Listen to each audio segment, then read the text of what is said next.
If there was any time to get into comics, let me tell you this. It's probably not right now. You probably should have hopped on when Endgame was popping off and everyone liked superhero movies. And guess what? There is no way you'll get hotter by reading a comic. The aim of this is to retain the 3 points you have and make sure you don't fucking lose them, because let's be honest, you can't afford to lose them. And you might be saying, hey, have you seen Henry Cavill? He plays World of Warcraft, he builds PCs, girls and guys find him attractive. It's a good time to be a nerd. Well, there was actually a scientific study done about this. So what they concluded was that you're not Henry fucking Cavill. Have you seen yourself? Jesus, let's be honest. First of all, I'm not gonna count manga or however the fuck you say it. If you read manga, you probably sleep way too little and you sweat way too much. If you're a girl who wants to get into comics, I'm telling you now, your position in society will not fall down. It would either stay the same or you'll become like a legendary fucking Pokemon to the aforementioned people. Two companies everyone knows, Marvel and DC. Okay, let's start with Marvel. Everyone knows what Marvel is, even though your parents probably know more about DC. Everyone in Marvel, for some reason, they live in New York City. I feel like if I lived in New York City in the Marvel universe, I just bumped into someone, they just turn around, reveal like an eye in the hand, and just fucking laser the shit out of me. It doesn't seem like a good place to live. Don't know why anyone would live there. Everything in Marvel can be tied back to the Avengers, X-Men, Spider-Man, and maybe the Fantastic Four before they were ruined by movies. How about two guys, a girl, and the thing that nobody wanted? By the way, comics, all of them, they've always been a progressive medium. If you don't like left-wing stuff or you call it propaganda or whatever the fuck, probably shouldn't do it. Probably should turn off this video and probably don't bother, because you will have a really rough time. Alright, recommendations. Spider-Man Blue. It's a very melancholy. It's actually kind of fucking sad. I don't know why I put it on this list, but it's about Spider-Man grieving over his girlfriend who died. It's very flashback heavy, and it's about the person behind the mask. Not a lot of fighting, really. Marvels. This one is like fucking literature at this point because it's so unique in how it's done. It has art by Alex Ross, who hand paints everything to make it look photorealistic. Everything looks beautiful and is told from the perspective of a normal citizen in the Marvel universe as these major events happen from the perspective of a civilian. Amazing read. Daredevil Born Again. It's, if you want something a bit more edgy, you can't go wrong. Honestly, people might hate me for this. I feel like Marvel doesn't really have a good selection of like standalone stories. So let's move on to DC. God damn it, if you know someone who reads a lot of DC or watches or consumes too much DC content,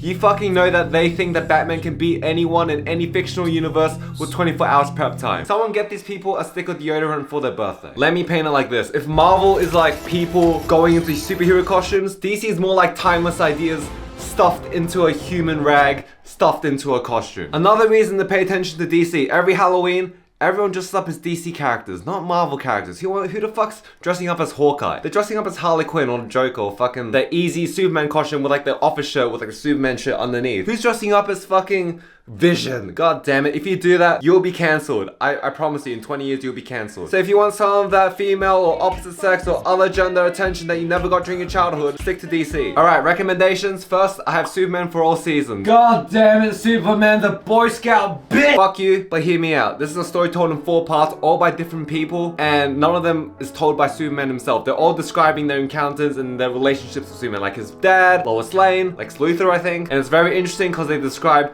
how they see Superman or Clark Kent as he's growing up and what he has to do to try and become someone perfect when he has all these fucking superpowers. And let's be honest, if you have Superman powers, don't pretend that you'll be a fucking good person. We know you wouldn't be. You'll be the fucking worst person on the planet. You'll be more like Homelander than Superman. Alright, second one, Batman Year One. Beautifully written. It's basically an origin story for Batman, perfect introduction to Batman. And Batman is considered cool because of Robert Pattinson and Christian Bale, and everyone who played him is always hot. So another one, a kind of a wild card, Superman's Secret Identity, but it's not really about Superman. Technically, it's about a kid who lives in a world like ours, so there's no superheroes or anything. Superman's in like popular media, he's a fictional character, but his name is Clark Kent. Like his parents thought that it would be funny to name him Clark Kent, and he grows up getting bullied and shit because, you know, kids are fucking awful. But then one day he gets the powers of Superman. Like he buys a Superman costume, you can see what happens next. It's a very interesting story. DC also has like the Vertigo label, which isn't really part of the main DC universe, which has like Watchmen, Sandman, Lucifer. You know,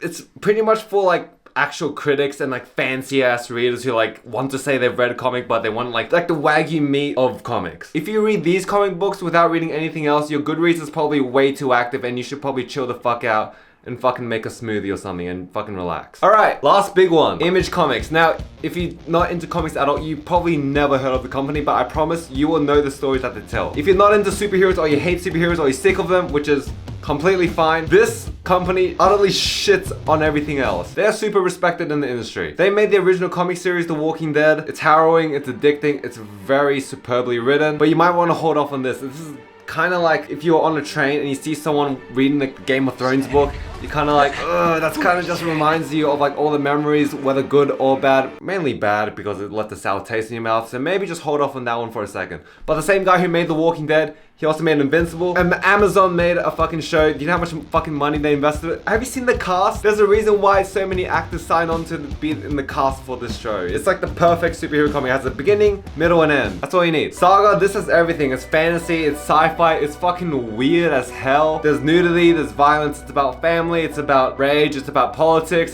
This is one of those series where I'm just like, how does a human brain come up with all the lore and world-building that's stuffed into this? Highly recommend. True, this one's about a detective who, when he eats something, he can relive like the life of whatever he ate. So obviously when you're on like a crime scene, it might be a bit problematic to fucking eat a thumb that you found on the ground to find out who the murderer is. I've heard Paper Girls is pretty good. I think it was a TV show on Amazon, I'm not sure. It's about time travel, 4 girls. Apparently it's very high up there in ratings, so I'll probably check that out soon as well. But seriously, the best way to be cool while doing anything is just do what you want. And I know fucking you heard that on like a fucking preschool special on TV. You're like, oh, you can just be yourself and everyone will love you. It's very unlikely someone's gonna be looking and you go, fucking idiot reading comics. And if they do, you know what? They have their own miserable life to deal with, just as you do yours. Your own miserable life, because you're watching this fucking video. That's all I have for this week. Subscribe if you want more. Like, subscribe. Fuck, whatever it is. Subscribe, please subscribe. Share with your friends who is not into comics at all. Yeah, check out my music as well. Links in the description. 10, 1, 5